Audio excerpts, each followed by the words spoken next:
அனைவருக்கும் வணக்கம். நேற்றைய சட்டசபை தேர்தல் முடிவுகள் தமிழ்நாடு எதிர்பார்க்காத, இந்தியாவே எதிர்பார்க்காத, இந்தியாவில் உள்ள அனைத்து மாநிலங்களும் காரி துப்புகின்ற ஒரு முடிவாக தமிழக மக்கள் ஒரு பைத்தியகாரத்தனமான ஒரு முடிவை எடுத்திருக்கிறார்கள். இதனுடைய விளைவாக தமிழகம் அடுத்த 5 ஆண்டுகளில் 25 வருடங்களுக்கு பின்னோக்கி தள்ளப்படக்கூடிய ஒரு அபாய சூழ்நிலை ஏற்படலாம். இதை நான் ஏன் சொல்கிறேன்னா, தமிழ்நாட்டில் ஆட்சி சிறப்பாக இல்லை அப்படின்னு சொல்கிறாங்க.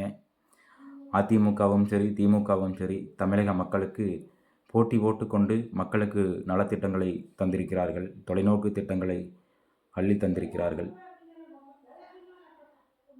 எங்காவது ஒரு மாநிலத்தில் தமிழன் போய் பிச்சை எடுத்தான் என்கின்ற ஒரு சூழ்நிலையை இன்றைக்கு வரைக்கும் உருவாக்கி இருக்கிறார்களா என்றால் 2 திராவிட கட்சிகளுமே அதை செய்யவில்லை. அண்டை மாநிலங்களைச் சேர்ந்தவர்கள்தான் தமிழகத்தை தேடி வாழ்வை பசியை போக்க வந்து கொண்டிருக்கிறார்கள். தொழில்துறையிலும் கல்வித்துறையிலும் வேலைவாய்ப்பிலும் தமிழகம் இந்தியாவிலேயே ஒரு முதன்மையான மாநிலமாக திகழ்ந்து கொண்டிருக்கின்றது.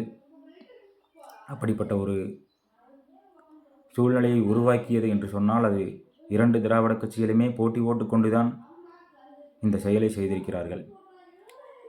தமிழகத்தில் எந்த வளமுமே இல்லாததைப் போல, தமிழகம் பிச்சை எடுப்பதைப் போல மக்கள் இப்படி ஒரு முடிவை எடுத்திருப்பது, இது திமுகவுக்கோ அதிமுகவுக்கோ எந்த பாதிப்பும் இல்லை. நிச்சயமாக தமிழகத்தினுடைய மக்களுக்குத்தான் இது மிகப்பெரிய பாதிப்பை தரும்.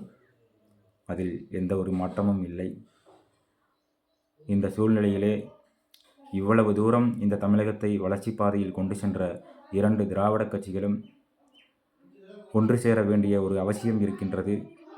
தமிழக வெற்றிக்கழகம் ஆட்சி அமைக்க இன்னும் 11 தொகுதிகள் தேவைப்படுகின்றது. எனவே ஈகோவை விட்டு இறங்கி வந்து கொள்கையிலும் கோட்பாடுகளிலும் சமரசம் மேற்கொண்டு கூட்டணி கட்சி வேட்பாளர்களையும், திமுக வேட்பாளர்களையும், அதிமுக வேட்பாளர்களையும் எடப்பாடி பழனிசாமி அவர்களும் முத்துவேல் கருணாநிதி ஸ்டாலின் அவர்களும் பேசி சரி செய்து எடப்பாடி பழனிசாமி அவர்களை தளபதியார் ஆட்சி அமைக்க அறிவுறுத்தினால், திமுகவில் பல அமைச்சர்களையும் கேட்டு பெற்று அதிமுக திமுக ஒருங்கிணைந்து தமிழகத்தை மீண்டும் ஆட்சி செய்ய ஒரு வழிவகையை 2 பெரும் தலைவர்களும் முயற்சி மேற்கொண்டால் தமிழகம் பேராபத்திலிருந்து காப்பாற்றப்பட வாய்ப்பிருக்கின்றது. ஏனென்றால் தமிழக மக்கள் நிச்சயமாக அவர்கள் நமக்கு வாக்களிக்காமல் தவறு செய்திருந்தாலும் அந்த தமிழக மக்களை காப்பாற்ற வேண்டிய பொறுப்பு 2 பெரும் தலைவர்களுக்குமே இருக்கின்றது. 2 பெரும் தலைவர்களுமே கஷ்டப்பட்டுத்தானே இப்படிப்பட்ட ஒரு தமிழகத்தை உருவாக்கினோம். அதை 2 பெரும் தலைவர்களுமே சிந்தித்து உடனே அவசர கால கூட்டத்தை கூட்டி ஒரு முடிவை எடுக்க வேண்டும்.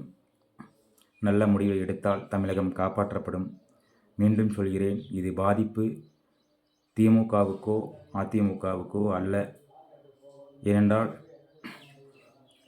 திமுகவும் சரி அதிமுகவும் சரி எப்போது தோல்வியடைந்தாலும் அதை பற்றி கவலைப்படாதவர்கள். துண்டவதறி தோளில் போட்டு போயிட்டே இருப்பாங்க. எந்த சூழ்நிலையிலும் அதை பற்றி கவலைப்பட மாட்டாங்க. ஆனால் தமிழகம் பின்னோக்கி போய்விடக்கூடாது.